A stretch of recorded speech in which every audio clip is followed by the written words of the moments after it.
আর রাজ দুজনেই খুব বেবি মনে হচ্ছে। হ্যাঁ, খুব কম বয়সে বিয়ে হয়েছে। হ্যাঁ। কি করে হলো? ফেসবুকে আমফানের ঝড়ের দিন পরিচয় হয়েছিল।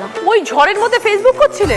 ফোনে আমার 15% মতো চার্জ ছিল, সেই 15% চার্জের মধ্যেই তার মধ্যেই রিলেশন হয়ে গেল। 15 মিনিটের মধ্যে প্রপোজ হয়ে গেল, ভালোবাসা হয়ে গেল। বাবা, তোমাদের তো মনে হচ্ছে আমফানের থেকে বেশি স্পিড। তারপর ও একটা ভয়েস মেসেজ পাঠায় আমাকে। শোনার পর আমি বলছি এত কিউট ভয়েস মেসেজ পাঠিয়েছে, এত কিউট একটা ছেলে। তারপরে হচ্ছে আমি সাথে সাথে ওকে বলি তুমি আমার বিএফ হবে। ও 1 সেকেন্ডের মধ্যে আমাকে বলে যে হ্যাঁ। মানে টিয়ার তখন ঘুরেছে, রাজ হচ্ছে কোকিল। তারপরে তো আমি দেখলাম যে এরকম করে ফোনে চার্জও নেই। আর এখন বললো হ্যাঁ পরে যদি রিজেক্ট আমাকে করে দেয়, তার থেকে ফেসবুক পাসওয়ার্ডটা এখনই চাই। ফেসবুক পাসওয়ার্ডটা চাইলাম, ও 5 মিনিটের মধ্যে পাসওয়ার্ড দিল। আমি কি করলাম, ওর নাম্বার রিমুভ করে আমার নাম্বার অ্যাড করে পাসওয়ার্ড চেঞ্জ করে দিলাম। দিয়ে আমাকে বলছে ফোন করে যে আমি ফেসবুক খুলতে পারছি না। আর আমি বলছি আমি চেঞ্জ করে দিয়েছি, আমার ফোনে চার্জ নেই, আমি যদি চার্জ না দিতে পারি তুমি অন্য কোনো মেয়ের সাথে কথা বলবে তখন। তারপরে 3 মাস পরে একসাথে পড়তে গেলাম। তো পড়তে গিয়ে প্রথম দেখলাম, ও বলছে তোমাকে সামনাসামনি দেখে আমি চিনতে পারিনি। ছবিতে একরকম, সামনাসামনি একরকম। কোনটা ভালো লেগেছে, সামনেটা না ছবিটা?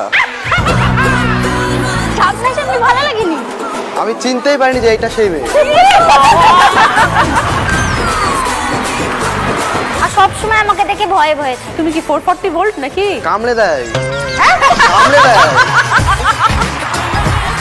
আমি বলি তুমি চুপচাপ থাকবা, ছোট মানুষ সেম বয়সে চুপচাপ থাকবা, আমি তোমাকে ঠিক করে চলাবো। এখনো বড় হয়নি, এখনো তো ছোট আছে না। অন্য মেয়ে যদি পছন্দ করে না, এই বাচ্চা ছেলে। বুদ্ধি আছে তোমার বউয়ের কিন্তু। আচ্ছা, বিয়েটা কিভাবে হলো? বাড়ির লোক মেনে নিয়েছিল? 3 মাস দেখা হয়নি, 9 মাস যখন আমাদের রিলেশনের এজ, তখন ঠিক করলাম যে ঝামেলা হচ্ছিল। আমি ওকে বললাম কি যে তাহলে চলো বিয়ে টিয়ে করে নি। তারপরে বললো কি ঠিক আছে চলো বিয়ে করে নি। 3 বার বিয়ে করেছি, বাড়ির লোক তো মানেনি। 3 বার পালিয়ে বিয়ে করেছি। প্রথমবার মন্দিরে করেছি, প্রথমবার। ওম মঙ্গলম ভগবান বিষ্ণু মঙ্গলম গরুধ্বজা। কেউ মানলো না? মানলো না। পরের বার করলাম, তার বাড়িতে প্রবলেম। দুজনেরই। পরের বার কোথায় করলে? পরের বার এমনি রাস্তায় করে নিয়েছি। আর কতবার মন্দিরে যাব? 3 নাম্বার বারের বারও মানেনি। 4 নাম্বার বার যখন দেখলো যে না আর হবে না, এদের যতই আটকায় আবার বারবার বিয়ে করছে, লোকজন জানছে, মেনে।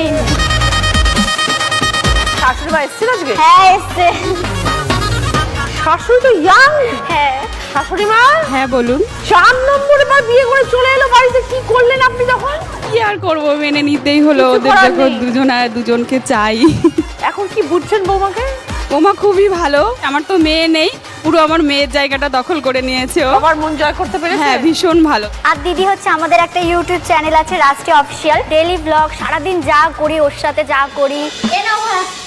কিন্তু আমাকে তুমি মাছ দিয়েছো, তুমি নিজে মাছ নেওনি কেন? তাই কি হয়েছে, আগে স্বামী তারপরে আমি। ভালো লাগে না। তুমি থালা চেঞ্জ করেছো কেন? আরে মাছ খাও না, তুমি খাও না, খাও। আজকে তুমি খাও, আমি খেতে পারবো না তোমাকে। তুই